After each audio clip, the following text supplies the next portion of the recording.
ஒரு முயல் தற்கொலை செய்து கொள்ள முடிவெடுத்ததாம்.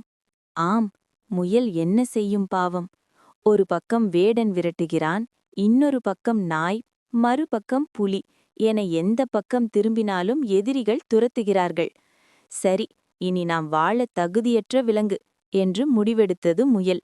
பின்னர் எப்படியெல்லாம் தற்கொலை செய்யலாம் என்று சிந்தித்து பார்த்தது. இறுதியாக குளத்தில் குதித்து தற்கொலை செய்து கொள்வோம் என்று எண்ணி குளத்திற்கு சென்றது முயல்.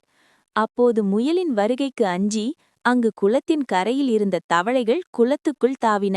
அதைக் கண்ட முயல் சிந்தித்தது, அட, நம்மையும் பார்த்து பயப்பட இந்த உலகில் உயிரினங்கள் உள்ளனவா என்று ஆச்சரியப்பட்டு தன் தற்கொலை முடிவை மாற்றிக்கொண்டு தைரியத்தை வரவழைத்துக் கொண்டு தன்னம்பிக்கையோடு வாழ ஆரம்பித்ததாம். தற்கொலை செய்து கொள்வதற்கு கூட வலிமையான மனம் வேண்டும். அவ்வளவு வலிமையான மனம் இருந்தால் நாம் ஏன் மாய்த்துக் கொள்வது பற்றி எண்ண வேண்டும்? வாழ்ந்துதான் பார்ப்போமே.